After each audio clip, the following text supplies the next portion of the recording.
What's up, family? Welcome to Ask to My Odds, where we challenge you to stop playing and start pushing. I mean, that right there is real. It's just me. It's just in me. My dog is bigger than him. Stank. Let me brush my face. Let's see if you want 3 for 3.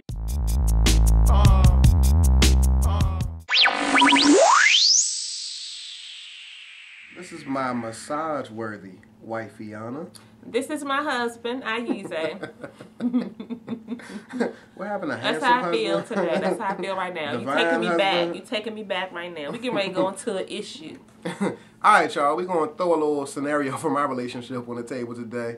And then hopefully you'll be able to extract something of value from it so you can learn from it. Get it going. What's the title of the post?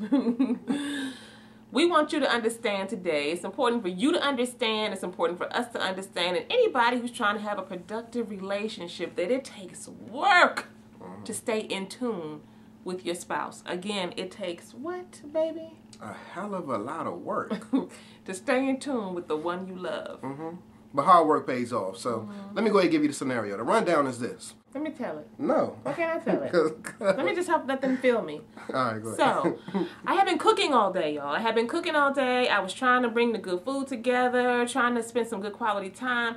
Kwanzaa for that day is about faith, and the prior day was about creativity. So we were coming together to do our vision boards and share our vision boards with each other. All of our family was creating that. So, you know, I had a certain flow and a certain way I wanted everybody to spend the day.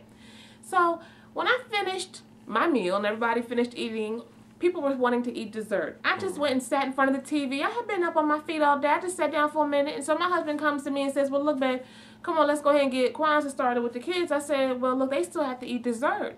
So if we were about to spend the next hour eating dessert and doing Kwanzaa, can they go ahead and eat dessert now so I can finish watching this show I'm watching and just stay off my feet for a second? This man says, no, I just want to go ahead and do it now. I'm like, well, what is it? What are you gonna lose? Either way, you're gonna be spending an hour doing this. So what? You can't accommodate me? No. And then he's like dealing with the kids.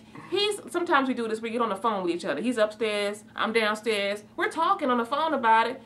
I'm talking. I'm like, no, click. He just hangs up. That's not how it went down. He hangs up the phone. That's not how it went down. I hear him out in the hallway. I say, I'm on the phone with you. He was like, oh, no, I thought we was done. I just said I'm going to go ahead and do it anyway. I mean, just so oblivious. Like, I just said I'm going to go ahead and do it anyway. How do you just get to say I'm going to go ahead and do it anyway? Click. You know what I'm saying? Can you wait for a pause so I can respond? She was very hot, but that's not really how it went down. My wife said, all right, you can go ahead and do what you're going to do. And so what I said is that I'm going to do what I'm going to do. Basically, my position was that Kwanzaa comes first. So regardless of you wanting to watch OWN and it being Oprah Winfrey's first day on her network, I could have cared less. I mean, Kwanzaa came first. And so what I wanted to do in that moment, it wasn't about Kwanzaa coming first. Kwanzaa. He just be wanting, like, let's get it moving. Let's get the faster we can get through Kwanzaa, the closer it is to bedtime for the kids. Let's just be real. All right, so let's fast forward here. All right, one of the other issues that was on the table after my wife was perturbed about this whole Kwanzaa piece is that, you know, my son, he urinates the bed. He pee-pees in the bed. And so, she had asked me to get him some sheets. And I really wasn't necessarily trying to do that because a long time ago I had resigned from doing that job just based off of the fact that my wife said, if you really can't manage yourself and control yourself, then, you know, step aside and I'll do it. So I said, when we say manage himself, he just gets agitated. Yeah, you know, he can make some out-of-the-way comments. And I'm like, dude, just don't even deal with it. Yeah, because it irritates But let me just bring this home.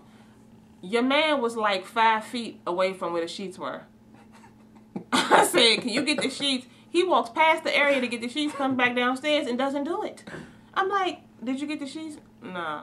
But then get this. All of a sudden, I see my husband putting his coat on, putting his hat on, like he getting ready to go out. I said, this Bama is classic. So I say, where are you going? What are you doing? You withdrawing? You know, we talked about that, right, y'all? You withdrawing? I said, you know, you don't need to withdraw. You know, instead of withdrawing, how about you just stay here and deal with the conversation? That's what you need to do instead of just rolling out, running away. You know, it doesn't have to be that serious.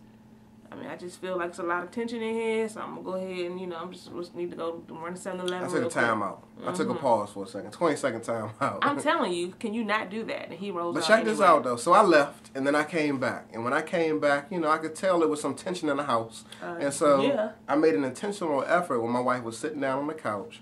I cozied up next to her. Bless you, baby. Thank you. I cozied up next to her. I put my arm around her. And I was like this. And I apologized. Get up off me. I apologized. I pretty much told her. Oh my scarf, stop. Oh my bad. Dang. I pretty much told her that, really and truthfully, I was wrong for rolling out the way that I did. And, it really requires some work for me to stay in the house and really deal with her being upset with me. So versus me staying in the house, I decided to take the easy way out and leave, which I shouldn't have done. I should have just sat there and try to engage in conversation with her then, because it was obvious to me, which I ignored, that she wanted me to pursue her. Oh, so it was obvious to you. It was you clear knew. I knew, but at that moment. Because when we were talking that evening, he said he was clueless. Yeah. I didn't know, baby. I didn't know. At that moment, I really didn't want to deal with you. So I'm sorry. So now I know you just be lying sometimes. I know sometimes. I be thinking to myself sometimes, maybe I just give him more credit than I should. I think that he knows what's going on and where I'm coming from, but he be faking like he don't. He just be lying, huh? But I will say this, guys. I read something probably the day after January 2nd, and what I read was this, or I saw it on OWN, on the Oprah Winfrey Network, that he was hating on me watching. And Diane Sawyer said this. She said, criticism is a really bad way of... Can you remember what she said? I mean, damn. Hold on.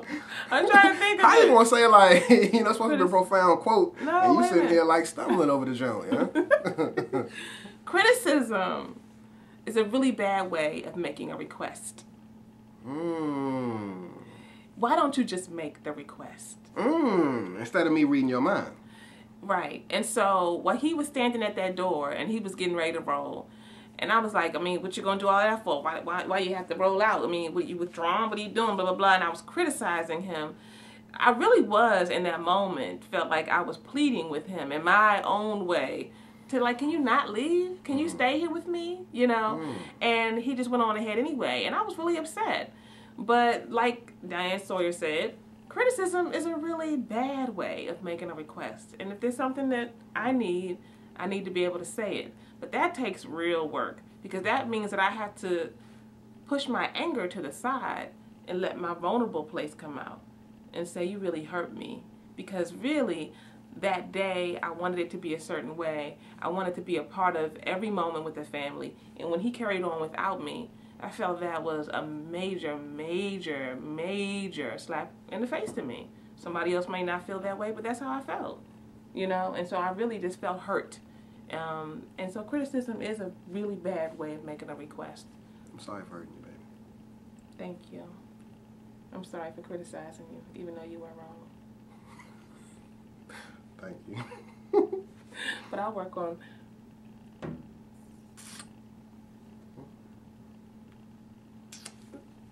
Golly, I'll work on doing better. All right, y'all. We're about to cut this show right now. We hope that this has been of help to you. If you have gotten nothing else from today's talk, get this. Relationships, love, all that good stuff. It's hard work. So you have to always, always remember to stop playing and start pushing.